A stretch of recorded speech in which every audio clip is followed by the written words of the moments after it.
Hey, Evan, I can't hear you. Is that just me? Oh my goodness. Well, no, it's not just you. You did the Man, entire time. that's why, listen, I'm sorry to interrupt. That's why I've been like in and out. I've been like changing from like tablet, like, yeah, I'm like, man, my setup is just not working tonight. Well, that explains a whole lot. So, welcome, Man, welcome. I'm gonna rewind. Um, and wow, I'll try to do the short version of what I just did for the last 4 minutes. I'm sorry. I feel like I should have said something sooner, but I thought it was me. I thought my, thought my side broke. Oh, that's too funny. Yes, total user error on my part. But hello, good evening, and welcome back to the live stream with audio, now enhanced with audio for your listening pleasure.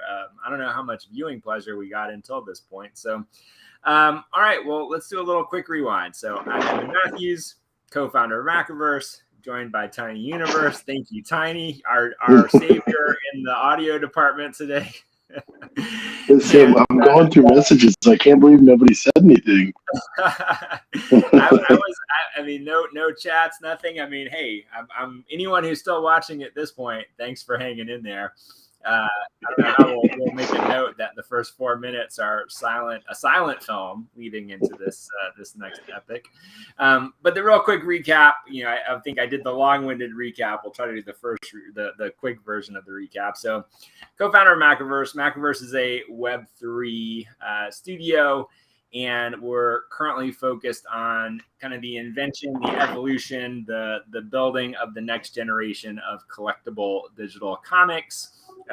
These different series form the basis of this Macroverse concept, which, unlike the multiverse, which you might have seen in Ant-Man and the Wasp, or in the upcoming Flash movie, or this kind of concept of different iterations of the same characters, our spin on that is that you're jumping between different worlds. And so while you're not necessarily seeing different versions of, let's say, Batman or the Flash, instead, you as a Macronaut, a explorer and traveler of the Macroverse, are able to have adventures in the post-apocalyptic neo-noir world of Deadtown, and then jump over to the sci-fi samurai epic of Bushido's, and then jump over to the adventures of the Galactic Secret Agency, and so forth and so on. So, essentially being a character at the center of being able to move between these different worlds and these different adventures. And so while there are stories and characters and whole places to explore in each of the worlds,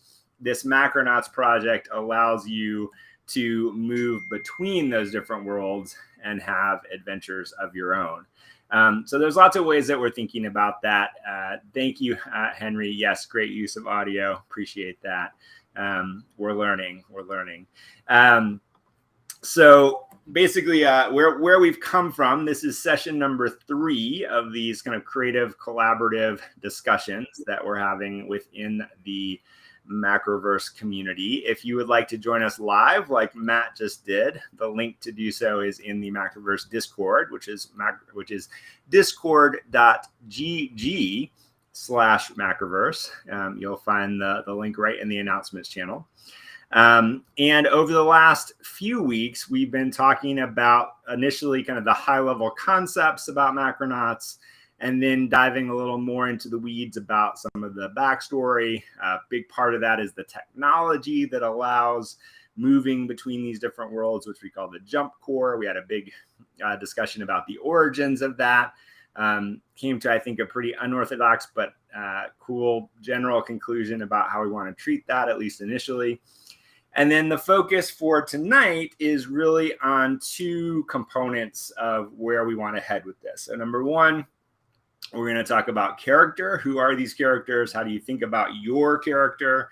How do you think about potentially yourself as your character, and maybe your character is an avatar for yourself in this ability to move between worlds or jump between worlds?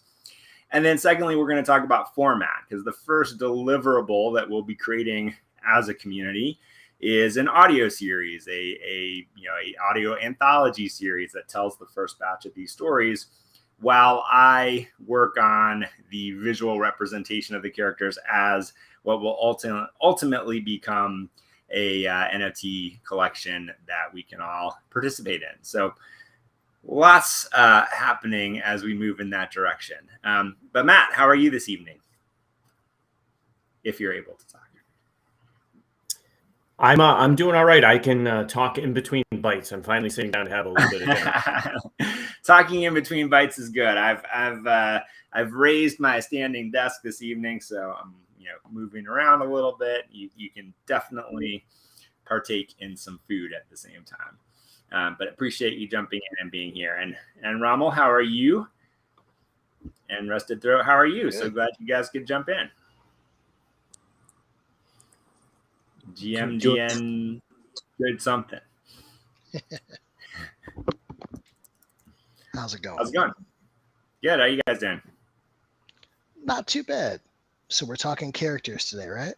Talking characters and then talking format. So definitely starting with characters. So yeah, I don't know if anyone else has kind of thought about this at this point, but I think I'd love to hear any thoughts as far as who are these characters? And of course, they're as varied as all of us and beyond. But as you think about, your own version of being a Macronaut, what are the touch points? What do these characters need? What do they want? What problems does being a Macronaut solve? Especially in the early days when things are potentially a little more dangerous to jump between worlds here.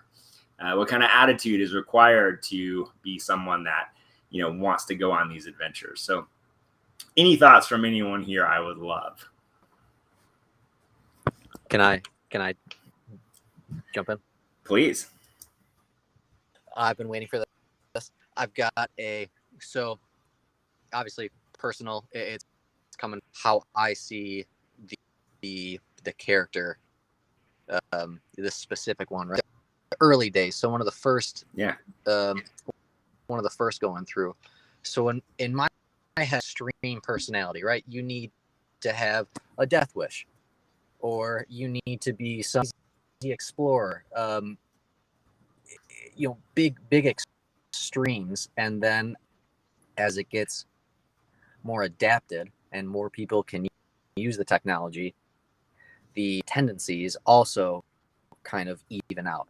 So I think that could be a cool, wrong word, but something to play along with, that everybody has the idea of like old school, quote, old school Macronauts. The first ones to go through are visually represented as sort of people. And then the second thing that I got is a chick who's got, the only reason she's going through is because nobody understands their personality, where wants to do what you're told you can't do through.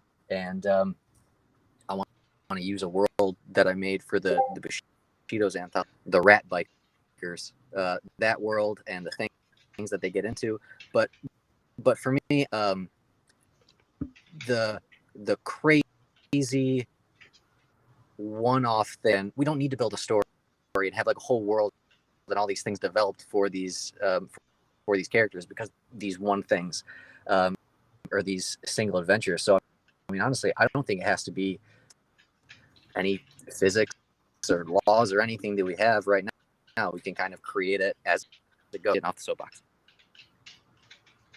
I love that. I think the idea of the early adventurers having kind of extreme personalities and a bit of a death wish certainly appeals to me in some way. I think there's a lot of fun to be had there.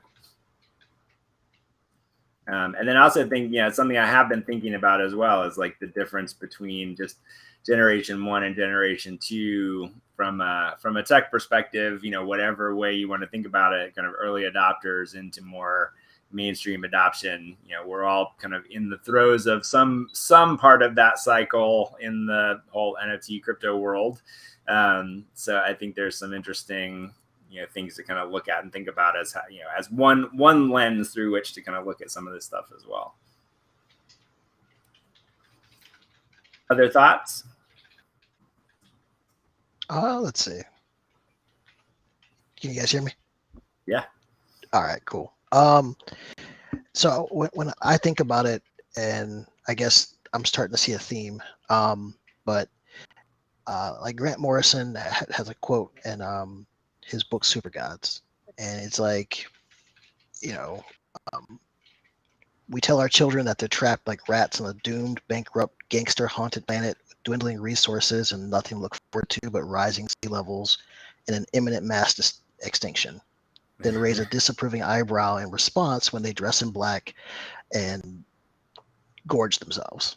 So I think when we look at the world we exist in right now, it's already kind of dystopian, and it wouldn't take very much for too many of us to hop through a portal to a random universe. So I think they're really just us. They're people that are tired of the status quo, tired of going to their day job, and they just want to go and adventure to take a shot that maybe life is better through the portal. Or maybe they're a weekend warrior. They just want to go someplace else for the day. Mm-hmm. And then they get eaten by a zombie. No, I think that's cool too. I think the thing I'm hearing in this too is like there could be a little bit of a kind of punk rock rebellious nature to some of this as well, which I think could be a lot of fun to play with. I think you hit it basically right there, because you have that rebellious punk rock like civilian. They're going to want to go do something like that. But then you also have the militant, the preppers, that kind of personality where they're prepared for everything and they're looking for a challenge. They're more likely to go through as well. That's fun. Yeah. But this is a good segue into the second half, but we're not there yet. Matt, curious what your thoughts on that are, or just in general in between bites. Yeah, for me, there's something about in search of, whether it's they're in search of a better world or they're in search of something in order to save this world. I've been thinking a lot about that lately.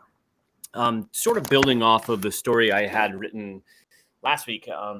If I think about my own Macronaut, they're in search of, some worlds that have always been in their head, or, maybe there's an existential threat that is threatening either this planet or our species, and they're on a mission to go and find something to save this world. And whether that is an actual threat to Earth or if they're just trying to save their own world, because they feel like some other place might be a better escape for them. That's kind of what I'm thinking. Like, there's some, it feels like there's got to be some push as to why they're doing this in my own mind. I guess there doesn't have to be. It could just be adventure and exploration. But for me, it's that push into, I got to find something better. Love it.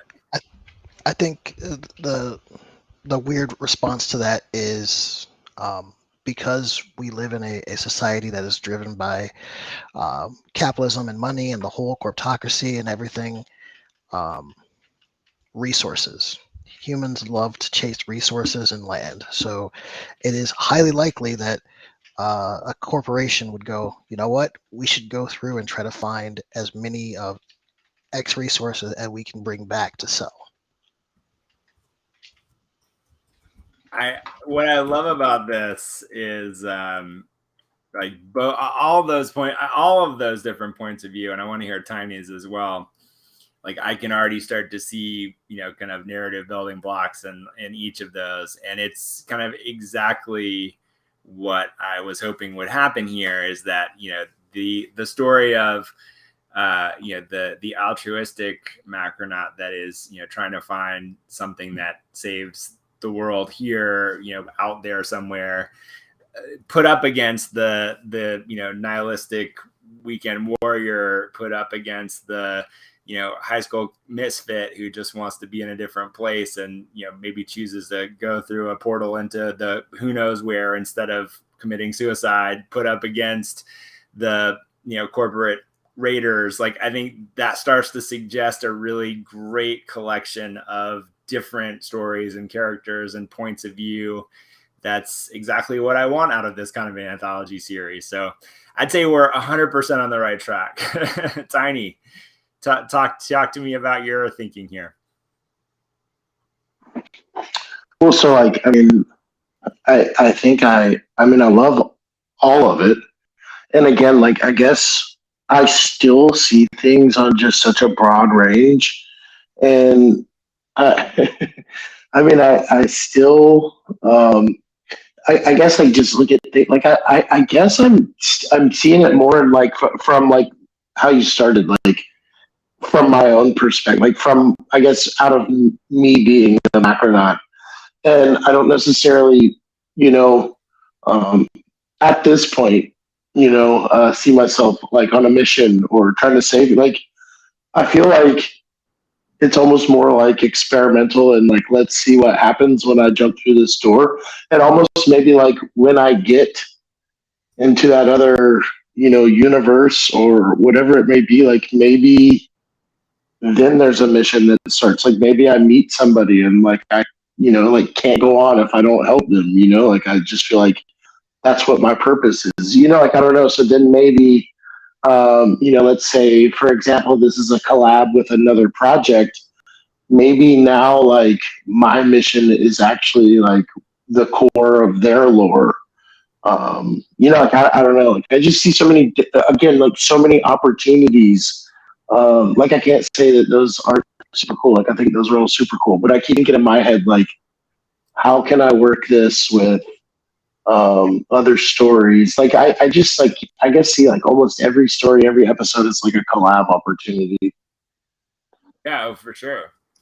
I think that's the fun of it, is being able to jump between not just worlds but genres and styles and other characters and direct collaborations and less direct collaborations in some cases. But I think there's just so much open blue sky to play with, which can be daunting but can also be incredibly exciting.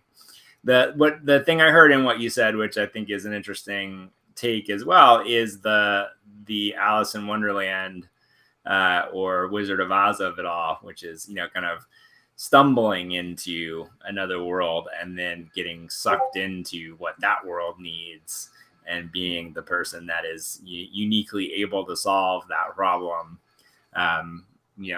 unbeknownst to you initially. And then the other thing I heard in there is it's all an acid trip. But So I think once again, like you okay, so you've nailed it. I think like, yeah, a lot of my stuff always, like, I feel like almost ends up being like a Fear and Loathing in Las Vegas meets something. So yeah, I guess that's kind of like what I see. But at the same time, like, I mean, like, I guess, like, I feel like depending on like who, like which portal you go through. I mean, like, it could be super serious. It could be super trippy. It could be like, there's just, again, like, it could be funny. It could be sad. Like, you never know. But I guess, like, until we have these conversations, like, I still, like, I guess I haven't even like thought of myself like being on any kind of mission. Just like kind of like you said, like, just kind of like, I don't know, either like finding, like, again, I still love the concept of like there being some sort of manual that has directions on building this stuff and people having different levels of the technology and how effective it is and different things, like how well you can control it and the outcome of the jump and that kind of thing. But I still haven't like thought of like anything like having a mission or like I need to say something or like I'm jumping through these like I just see it more as like this could be crazy. What's gonna happen?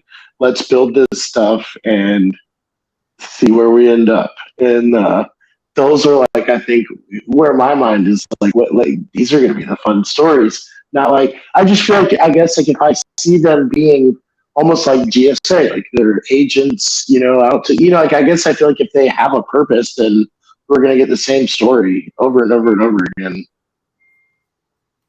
Well, I mean, no, I think you get a completely different story just based on the fact that you're going into a different world and it's a different character. But I get your point.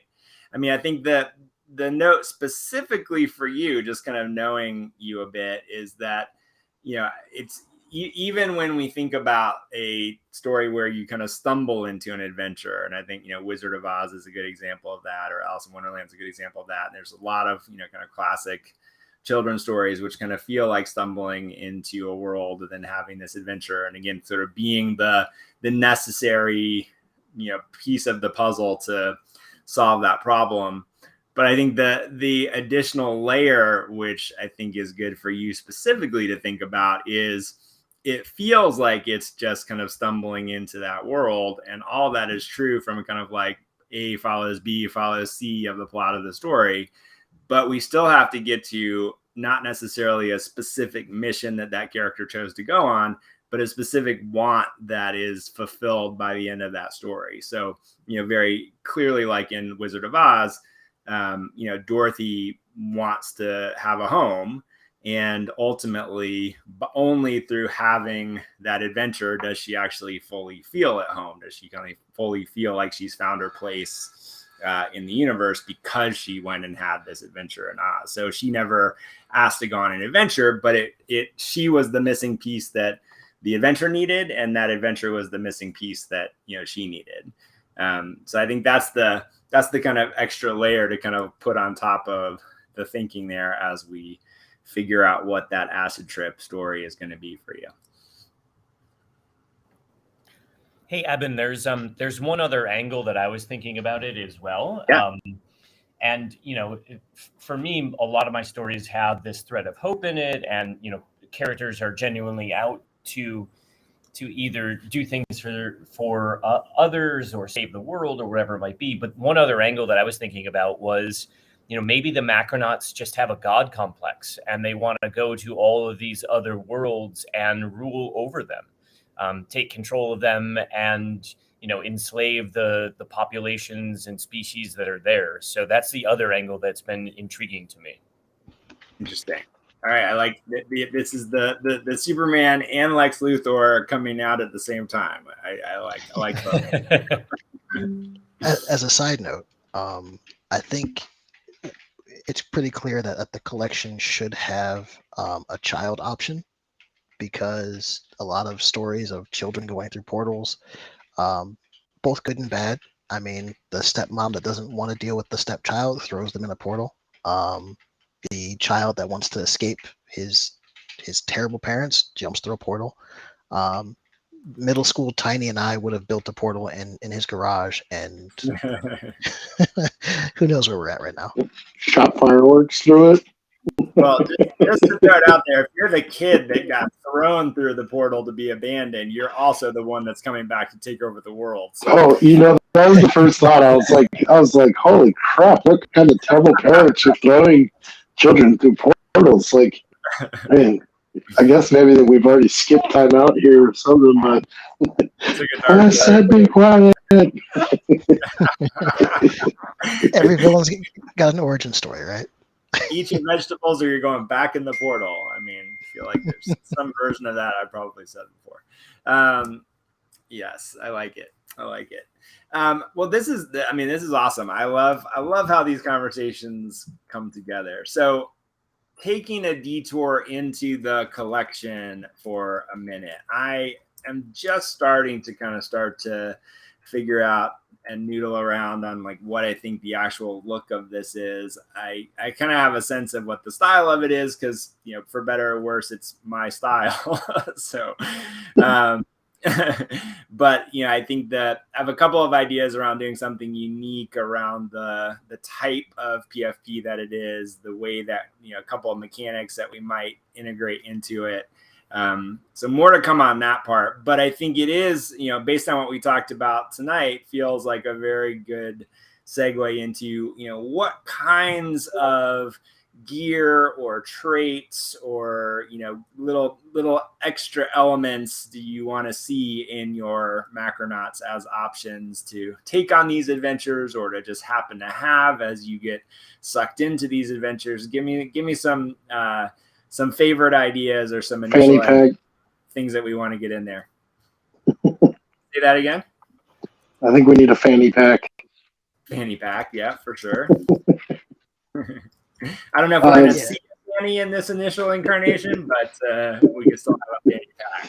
No, I definitely think of like some sort of like, inventory holder as far as a backpack or satchel or fanny pack or whatever, like the one shoulder man purse, some sort of like, I just feel like, I don't know, if you're jumping through a portal, you got to take something with you.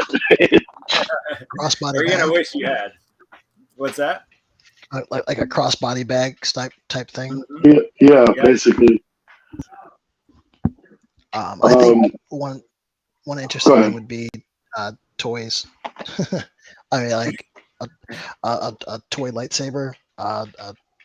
Like I think a toy sword. Obviously, you would take a real sword if you could, but like I said, you have to include some kids, right? Well, yeah, and so I was gonna say things like, definitely things that I see in there, timepieces, but based on generational, like when the time is of the story. So you could have things like digital watches, pocket watches, cell phones, like different digital,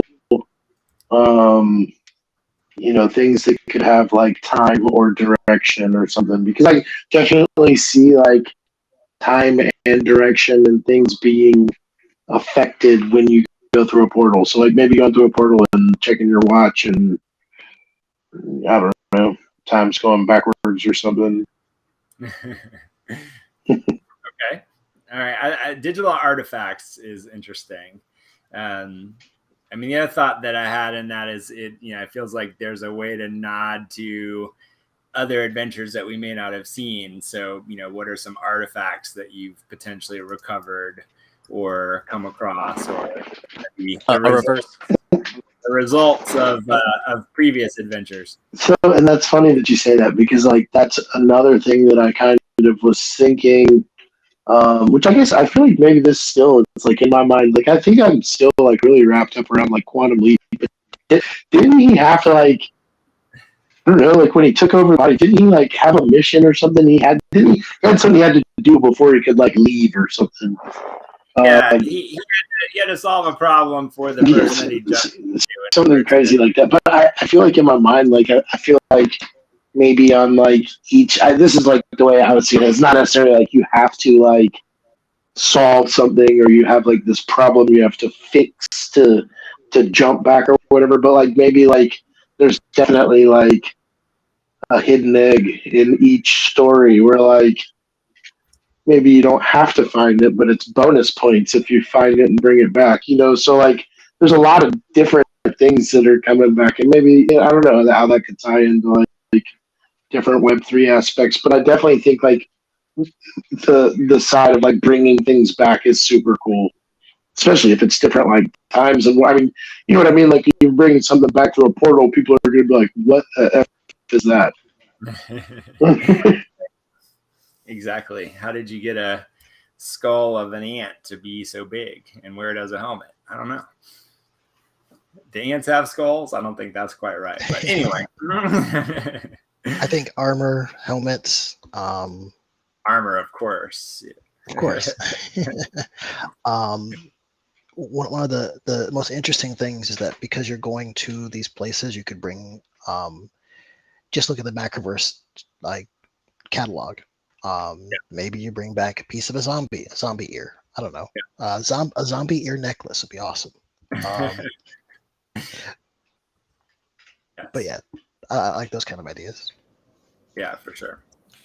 Yeah, I definitely love the idea of like helmets. I was even thinking some futuristic oxygen type of machine, because if you're going to be jumping into different worlds and portals, you don't know where you're going and if they're going to have oxygen and the ability for you to breathe. So that could be really interesting. Yes. I was also thinking about, what are some interesting artifacts that you can bring back with you. So whether it's like a set of cubes, like metal, like sleek metal cubes that do something interesting when you bring them back to this world because they're full of, another worldly energy. Or I was also thinking some sorcery artifacts. So whether they're amulets that contain magic or things like that. I like that. I like robot companions. Yep. I'll be a member of the 10K wondering what's going on. Where's Bitbot? And to that point, interesting, I'm going to call them pets, but things, other species that you're bringing back from other worlds that could turn into pets. Interesting, yes.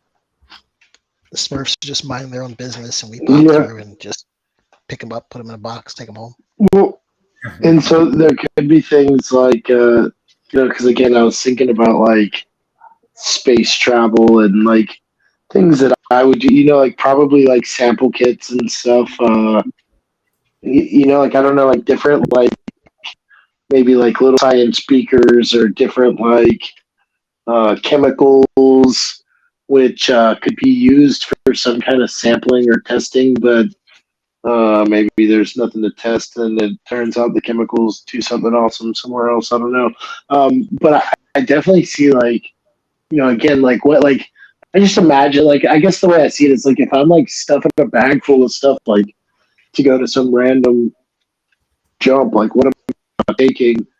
And I feel like there's probably some sort of vacuum sealed food or snacks. Definitely need snacks. And then there's gonna be like again like something to maybe pick up some bugs or some like to bring things back. Like I just like the whole like I feel like the whole reason I'd want to jump through something is to see what's there and bring something back. And then again, like I don't know. Have you put much thought into like how you get back? I mean, like, because that's what I was thinking. Is like you got to have like some kind of, I don't know, mechanic to get back. For sure. Yeah, I mean, the thinking right now is that in V1, you need some kind of a beacon device that you take with you that brings you back to the same coordinates that you came through. So that's part of what makes it so tenuous is, it is more of a door stuck in a location that you have to get back to. And then in V2, you'll just be able to pop open portals wherever you are. So, quite a bit safer. Okay. So that's actually one of the things that I was wondering about. If we're going through, what are the chances of something coming to our home world, trying to get back, or as we're already gone? I mean, good question. I think there's a lot of ground to be explored there.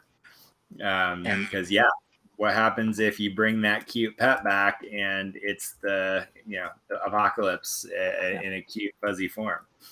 Well, and then I'm thinking, if you do go through a portal and they're sentient, you've got to have a way to communicate, whether that's pen or some device that can project your thoughts into a hologram, and then obviously rope. Everybody needs rope. Yes. Things little Easter eggs like that. But if you're, it could be things that are not even useful or needed in the world. You come like a reverse flashlight. You turn it on and it puts a shadow. Everything was probably 8 times brighter than it is now or whatever, and it's sort of not where it's going.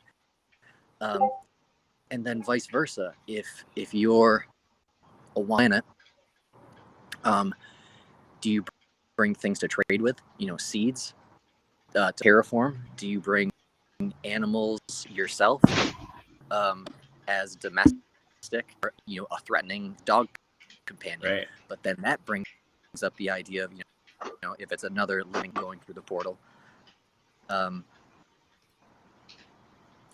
that's all I got. Do you want to be the apocalypse for another civilization, or just bring burgers? That's pretty cool too. Like I didn't think about like maybe trying to barter. So maybe just like in general, like different currencies. Because who knows? Maybe they don't accept USD. Maybe. Yeah. Totally. Here's the thing. We all hear the same story of what would happen if you could go back in time of Neanderthals with what that would do. Okay, cool. Everybody talks about that, but we get the chance to tell that story. Let's send a wanderer with that technology and then explore how that happens. Yeah, it's interesting. So what I'm hearing is gold bars. Gold bars. Although, maybe not. If someone said a babblefish, so I think it's in So Long and Thanks for All the Fish, where they start using leaves for money, and then they end up burning trees because it's too inflationary. Could be anything. The idea of having to figure out how to trade, how to barter, how to communicate. I mean, that could be a story in and of itself. It could be a tiny piece of a larger story. It could be completely ignored, but I think there's all that stuff to play with, as how to make these adventures more complicated for our characters, for our heroes here. Very cool. Well, that is all great and helpful and awesome, and a bit of the next perfect segue into talking about the format for the first set of stories, the first incarnation of what the series will be, which is this audio series. And so we've talked a little bit about the way that audio works compared to visual mediums. We talked a little bit about this idea, which I really love from the last session, of kind of opening each episode with a theory about where the jump core came from, and kind of propagating the notion that no one really fully knows, but there's a lot of ideas around that, which I think could be a really fun way to do that.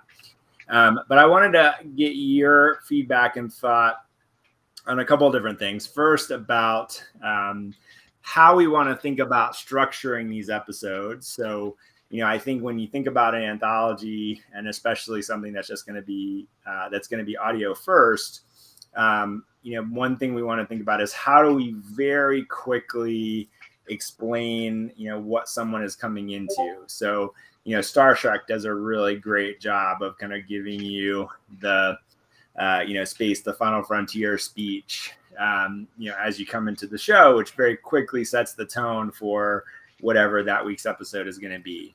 I think in some ways what we're dealing with may be a little more akin to something like the Twilight Zone, where every story is different, but the way into that story is similar. So, not necessarily a Rod Serling type introducing it, but probably something that lets us shortcut a lot of the exposition that would otherwise be necessary, because I think we want to keep these episodes pretty tight and get to the adventure in the world relatively quickly. So I think about how do we kind of get into that in a way that feels natural and congruent with the rest of what we're doing, but also allows us to kind of get right into the meat of it. So let me stop there and see if anybody has any thoughts. I think that's something for us to kind of figure out from a format perspective. I mean, you could go with the Rod Serling style and have it be maybe the AI attached to the jump core, or maybe the jump core itself. is telling the stories. Interesting.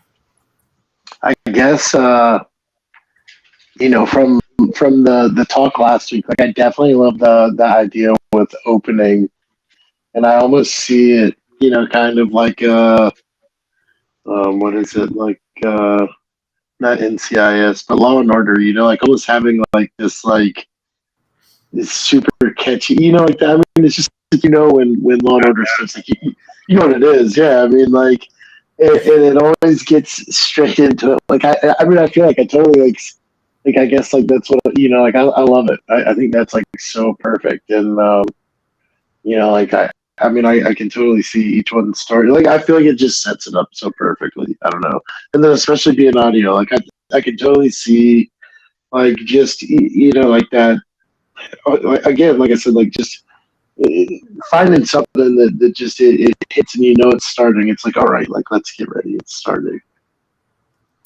Grab your popcorn, grab your gem core. Here we go. All right. I like that. Any other thoughts about just the, any other kind of ideas around what that wrapper might be, the, kind of the way in, the way out for an episode by episode basis? One of my ideas would be you're listening into a Macroverse podcast. A themselves has a podcast, and they keep track of the different ongoing fellow Macronauts. That's sort of their role. And so they lead us in to the adventures, or same sort of thing. It's just a sort of telling stories about like the heroes, the old legends, and sort of as he goes along. That's interesting too. I mean, that brings us actually to a little bit of a side question, which, in an earlier incarnation of this, when it wasn't Macronauts, it was a different, kind of version of the concept. There was more of an organized, body of these characters. It was more of a group, a little more, Star Trek-y in that sense, like a little more of a federation or an organization. I like the notion of not starting with that it makes it a little more individualized and a little more unique, that it's, we can have much more variety around the types of characters and ethos and methodologies that each of them, goes about going into.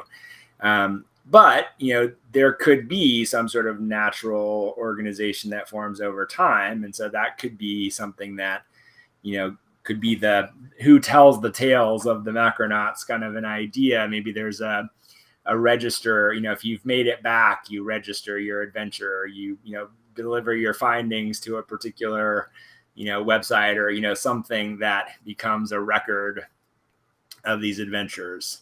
What do you guys think about that, or anything that sparks? I do love that, and I wonder if, given the fact that it's jump core technology, we don't know exactly where the technology came from, but it's open sourced. I wonder if inherent in the build of the technology, it's an automatic register. So you don't register it yourself; it does it automatically, and maybe the feedback or the readback is, somebody 1,000 years in the future coming across the register and reading each of the stories that were attached to each of the jumps that happened. That is dope. Yeah, I like that too. So I had a quick question, and I guess this is unrelated, but we're on structure. How many of these do you see being fully 100% open to close, ended out one complete story, then the next, or like, is there a possibility that, as in even some other series, even though they generally have a completely different episode each week or each, whatever, how many do you see a possibility of like a super cliffhanger to be continued? Maybe that kind of deal. Because I just see like, I mean, like, on how many of these, like, are they actually leaving and coming back? Like, how many are going to get stranded? How many maybe didn't have time in an episode to get their way back. So it's like episode 2. How the hell do I get home? I guess that's kind of like. Yeah, my hope is that we collectively find a nice balance where we in season 1, especially in the audio series, can kind of give a cross section of the kinds of stories that we think make sense for these characters and in this format. And so, it may be that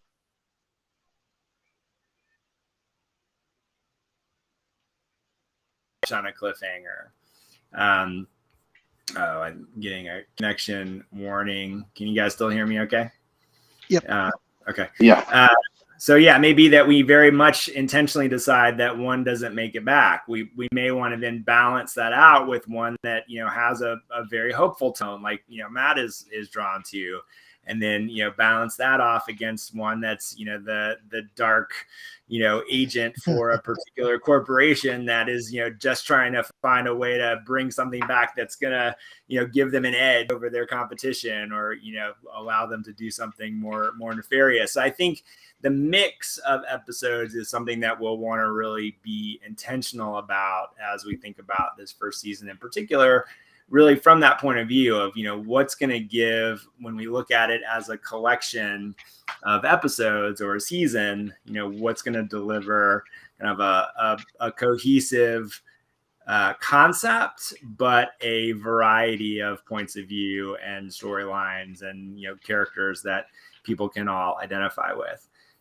So that's one way of thinking about it. The other way of thinking about it, and this will lead into, you guys are just totally leading me through my bullet points of stuff I wanted to talk about tonight. So it's perfect. But it also leads into, I don't know if you're familiar with, Heavy Metal Magazine or 2000 AD, or even Dark Horse Presents. Like, these are all anthology, type comics. And one of the things that, especially Heavy Metal and Dark Horse Presents did really well is they would introduce, things that were clearly capable of being expanded. So, Hellboy even started as a series of very short, kind of 4-page comics that were full and complete little miniature stories in and of themselves. But clearly there was this much bigger world to explore. And then, Hellboy went on to become a much bigger series. So I think there's the opportunity for that too, to really think about, like, what is this very contained, short story that introduces a particular character, Macronaut, adventure, want, need, etc., introduces some larger concepts, but still feels satisfying and complete in and of itself. And that's always a challenge with short stories, but I think that's kind of the sweet spot that we're generally angling for. While there, again, may be, one, I think probably one of the batch in season 1, where I think it could be really interesting to, again, sort of very intentionally leave a big cliffhanger, leave a big hole that we could potentially come back to. So I got a couple ideas. Yeah. As far as like a group that like the Macroverse trend, or the Macronauts trend to become like one federation, I don't think that makes it does. I don't think it really helps the storytelling, and it doesn't fit the rebellious nature of the concepts that most of the ideas are pitched as. It could make sense for like V3 maybe, but even then, if you have corporations or individuals, the mom that hops a portal to go meet a random alien guy doesn't want that recorded somewhere, so she wouldn't do it. So kind of like cell phones, they would turn off the tracking and whatnot. So I don't know if a group works for the whole, but there would be groups that would form. Yeah. Yeah. And then as far as format's concerned, I think like you could do it. I think 2 things that pop in my head is you could be doing like the Art Bell interview style, where it's the radio interviewer, but like someone else said, just kind of talking through with the Macronaut their adventure. But there's something to be said about doing a Star Trek style opening, where it's like the Macronauts, we're traveling through universes, and that portion of it, like the first 10 seconds or whatever, is the same, just read but from a different voice.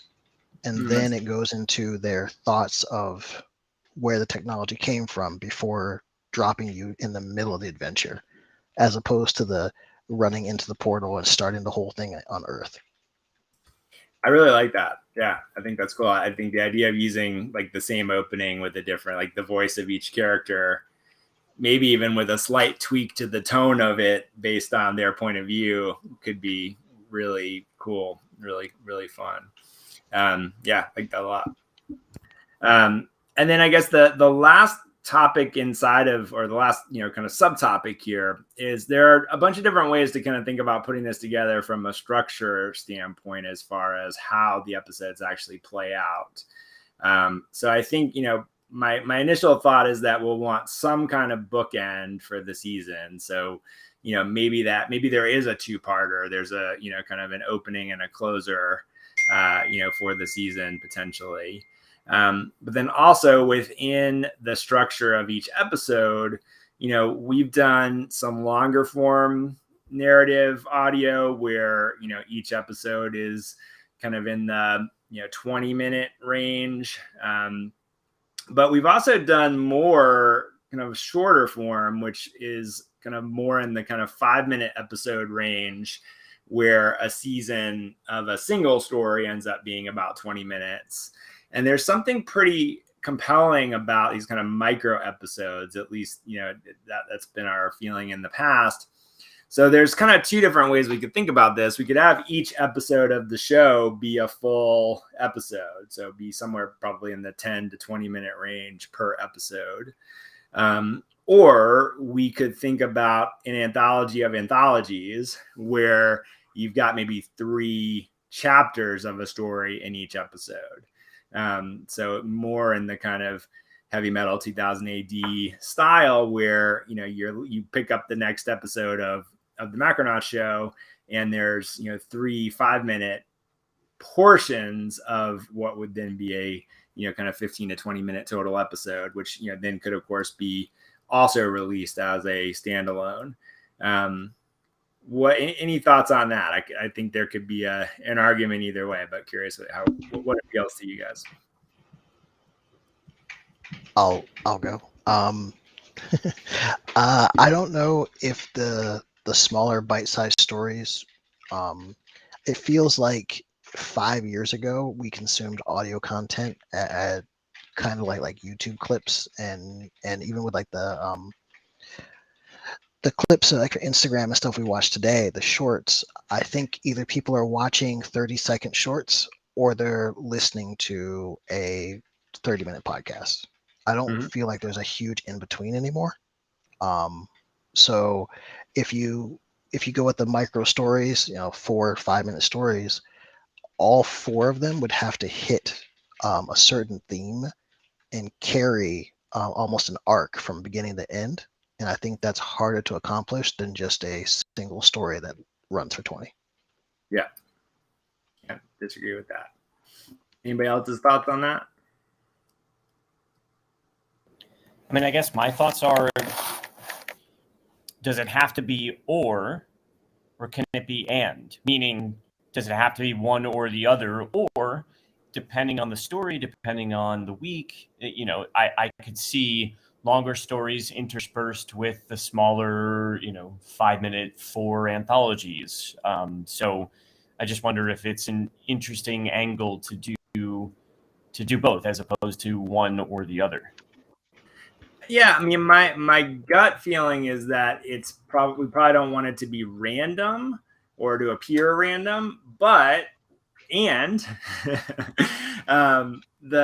what could be interesting is if we did like the idea of a through line, if there was, kind of instead of one that's like a starter and a beginner and a opener and a closer is what I'm looking for there. Instead of one that's kind of broken into 2 episodes, it could be that we have kind of a 5-minute through line that brings us through the whole season. And then a longer episode, companion to that. So kind of a standalone plus a micro kind of chapter of a longer story.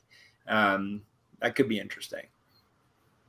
I think that could work. I think the problem you run into if you do a series that's long format and then the shorter formats is if you've ever listened to like the serial killer or murder podcast or anything like that, they tend to tell one story.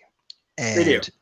And a lot of times when they tell more than one story, and I watch my wife go through it, she'll get the one story and then she'll shut off for the second story. Right. If she even listens to it. Yeah, no, it's interesting. I think, yeah, I would shy. I think as we talk about it, I would shy away from doing like 3 or 4. But I think it could be, yeah, I think it's interesting to think about, if there's a way to, if there's a value to having kind of a short form and a long form together. I haven't quite seen that before in that way. And there might be a good reason for that. But Matt, I appreciate the challenge to that line of thinking, because I definitely wouldn't have got there even as a question without that. So thank you. Yeah, what's interesting, sorry, I just want to throw one other idea out there. And you, not saying we have to do this on every single story, but I wonder, Evan, if like, for example, if I wrote a story for my character and it's specifically focused on, that character's jump into a world, what if, you or somebody else wrote a story that follows a lot of the same events, but from a different point of view? So if I'm jumping into the world of, I don't know, let's call it Dead Town, and I go there and I perform specific actions, I've got a mission, whatever it might be, and then I jump away, maybe there's a 5-minute companion story that tells my tale from a different point of view from someone who's actually in Dead Town. Be interesting. I love it. I mean, the other thing, which this is maybe a little bit of a spoiler alert for something I think is worth all of us thinking a little bit about is, we know some of these Macronauts, hi Chris, we know some of these Macronauts don't make it back, which means they don't necessarily die. They may just get trapped in some of these other worlds. And so it starts to make you raise an eyebrow when you look at some of the characters in the background of some of our other stories and go like, is that guy native to Dead Town, or did they just get stuck here? Yeah, but can we have like some really crazy stories of the ones that really don't make it? I absolutely. Absolutely. Well, so like that's like obviously I'm the one that's like wants to kill everybody in the first episode. So like that's me. I'm like, how many people are getting left in some random place and they can't come back? And what's their story now? Like I guess got out the drugs to begin with. I know, right? Like, what is it, Eggman or whatever in Sonic, and he gets stuck on Shroom Planet? Yeah, exactly. And let me know what happened for that year. Lots of pink rainbows and fluffy clouds. About something that both kind of said, or if you guys ever the Sunday evening on NPR, the radio old school, and you're breaking up for me, Chris. I don't know if is that true for anybody else? Is it bad? I mean, yeah, to every it's pretty other bad. word. Yeah, we're catching every other word. how about now? Oh, maybe keep talking. Sunday NPR is what I heard. Yeah, you can hear me better. Yeah, the Saturday or Sunday NPR, the way they generally is that every week is a new story, potential to go at least 2. So sometimes they're just long over that 20 minutes or 30, and so they become 40 minutes or an hour. And so it's designed short telling. It can go longer if we hit either one the community really likes, you have a longer story to tell. Yeah. Yeah. I mean, I think you may still be, I think you're still breaking up, but I think what you're saying is that if the community really rallies around a particular story and it, kind of needs to be a little bit longer, that could also be a reason to break it up over multiple episodes. It's interest driven. Yes. Interest driven is an interesting way of thinking about it. I think the only, question there is, I think, what we have learned in the other audio stuff that we've produced is that there is value in some degree of consistent format. So people know, when they tune into this thing, they're getting X. And for better or worse, I think, especially in the scale of what I think this first season will be, which is, probably somewhere between eight-ish episodes. I think we want to nail down like a really compelling presentation to get people excited about the world and draw them into the ecosystem and, kind of let it serve that purpose as well. And perhaps in success with that, then maybe we have an opportunity to go a little more crazy and subvert expectations beyond that. I have one more idea that you might like. So since you're thinking 8 episodes, you could follow like the 4-act structure and then choose the episodes to fit the concept of whatever that act is supposed to be leading into the final episode. But if you're doing, say, 12 minutes of whatever the story is, 3 minutes at the end, that's how you close it out, would be 3 minutes of the thread that's going to lead to that final episode. That final episode tells the rest of that story we've been hearing all the way through. Yeah. Something along those lines I think is pretty intriguing. And it's sort of like you get the satisfaction of a full story, but the cliffhanger to pull you into the next episode in easy to digest pieces. That reminds me of like the true crime series on HBO with McConaughey. Each what is there? There's 4. True Detective. True Detective, not True Crime. True Detective, yeah, exactly. Where it's the same world, because the McConaughey character is in like the 3rd season of that of the story. There's crossover there because they're telling stories from different states. Right. And so like one of the detectives goes into the other state and he has to talk to the one of the officers from the 1st season. Yeah. And so there's definitely like connections throughout all of them, but they're consumable. It's what is it? It's like 6 episodes or 8 episodes telling one long story, but then there's an even longer connected theme throughout. Yeah, I'm always a fan of that kind of stuff because it makes you instantly feel like there's more to the world than where you and you're not leaving characters that you liked behind because they're still there. Yeah, exactly. Like it. Cool. Well, I switched to my desktop. Am I coming through better? Yeah, you're perfect now. Thank you. I mean, that covers all of my agenda for this evening, but I think, phenomenal comments and thoughts from everybody. So before we kind of wrap up, anything else that anyone is thinking about or that, you want to get into the notes that I'm taking for this session? The only other thing that I wanted to say, I know you were talking about some of the traits or characteristics or objects or whatever we could potentially include in the collection. I love this idea of a map. I don't know if the map is of all of the different worlds and it's a Macronaut that's recording and creating this map as they jump from world to world, or if it's a map that's already been created and published. I'm not sure, but I love this idea of a map. Would it be like Mycelium, where there's no connection until someone goes through the portal and hits it, and then there's a connection there? Thinking along those lines. I mean, I think that I do think there's something really interesting about the jump core itself being connected to the recording of these adventures.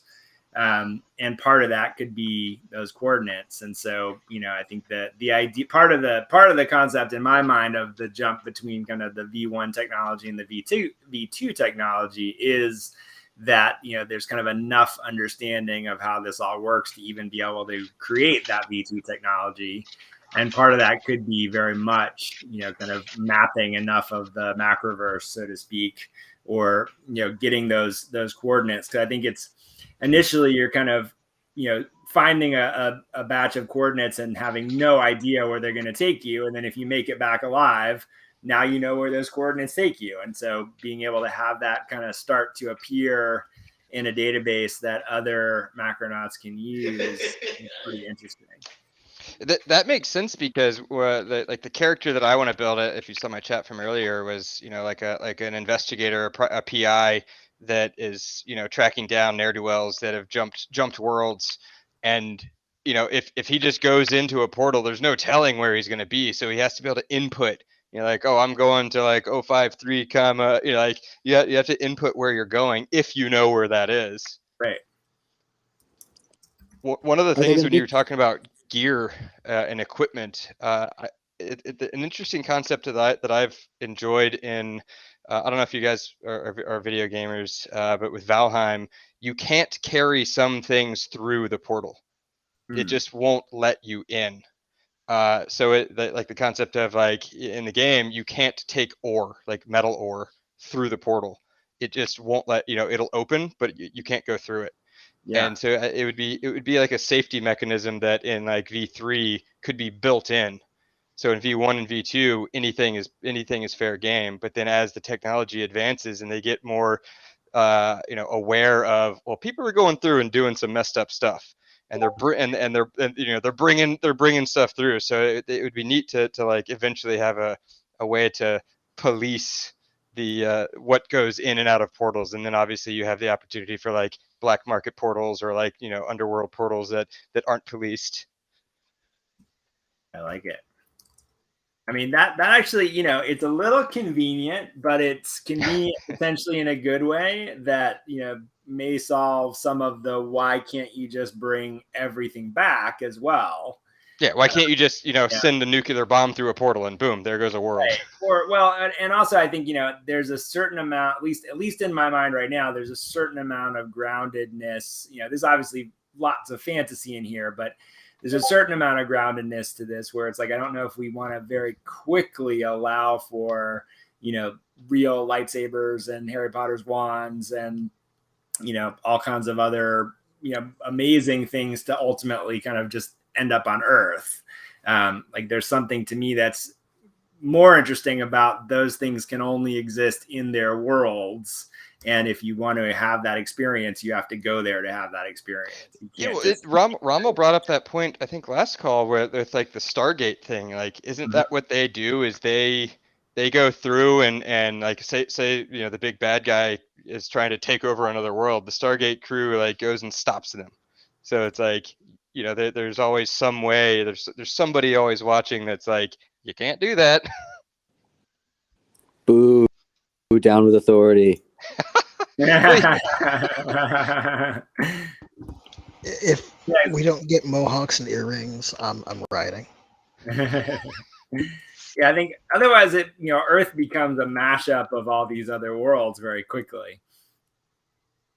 Yeah, no one's a superhero if everyone's a superhero. Right. Yeah, limitations can be creative in this way. Oh, for sure. Yeah. You could actually do it to make it simple. The portal is one way. Things can't come through. So unless they build a portal on their side. A tunnel versus a one-way portal, right? Yep. Since you have to have the device to get back, it would make sense that nothing else can get back unless it has a device as well. So, do we know how the coordinates work? Did we hammer that out? Are they actually 0, Alpha, Bravo stuff? They are hieroglyphics of fast food. Emojis. Wingdings. I'm going to eggplant, star-eyed, weeping cat world today. It's the In-N-Out burger of dimensional portals. I think it's all memes. It's all memes. I mean, the real answer in my mind is that it's alphanumerical, coordinates, but not opposed to it being something more creative.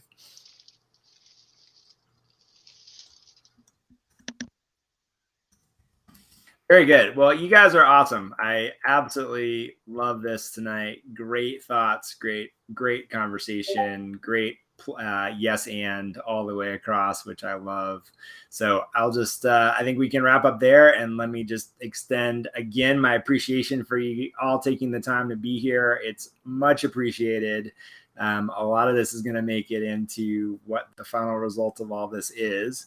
And just as a primer for next week, there are some elements of the way that I'm thinking about the collection mechanics, which I don't necessarily want to do in the live stream format. So I think next week is going to kind of be, I think next week will be another live stream. And then I want to coordinate with those of you that want to kind of step into the back room of this conversation and have a little strategy discussion around some of the actual mechanics for the collection, some of the things that I'm thinking about, which I haven't really quite seen before, and maybe because they don't make any sense, or maybe because they're genuinely interesting and innovative. So I'll extend an invitation to that conversation as well. And then in the meantime, I think that the other thing to be thinking about between now and next session is more specifically about the nature of season 1. I think we can start to kind of pretty rapidly move in that direction. So kind of building on the ideas that we shared tonight, I'd love for all of us to be thinking about what is the optimal kind of structure and makeup of that first season of audio content. And really beginning to start to think about, what stories specifically would you want to see, in that makeup. So not necessarily full pitches at this stage, but just what are maybe a way to think about it is 1, 2, or 3 kind of high level concepts that are specifically from the point of view of kind of balancing each other out and fleshing out the larger concept of these characters that can jump between worlds, the kinds of adventures that they have when they're in those worlds. What are some of the things that we maybe haven't thought about as far as complexities or challenges for telling these kinds of stories that we want to figure out how to solve collectively. So just more in that realm as we head into next week. And then if you're listening to this and you want to be part of the secret Macronaut Society, where we talk more about the collection mechanics and some of those ideas, then you'll have to come into the Discord at discord.gg/Macroverse. Find the place that says suit up as a Macronaut, get that role, and then I will invite you into that discussion via the Discord. But as always, again, thank you guys so much for your input and your creativity. It is a joy to have these conversations with you on a weekly basis. And I'm going to start drawing next week as well, which is it's going to be fun. All right. Anyway, any last words? Nope. Thanks for hosting. All right. Fantastic. Everybody have a phenomenal week, and we'll see you on the Discord. Follow Macroverse on Twitter, Macroverse HQ. Follow this project on Twitter at Macronauts HQ. And all of the fine folk that are here with me this evening are also in the Macroverse Discord, so we can connect everyone together there if you're coming to this later. And from there, you should follow them too. So here we go. Have a wonderful week, and thanks again. I'm ending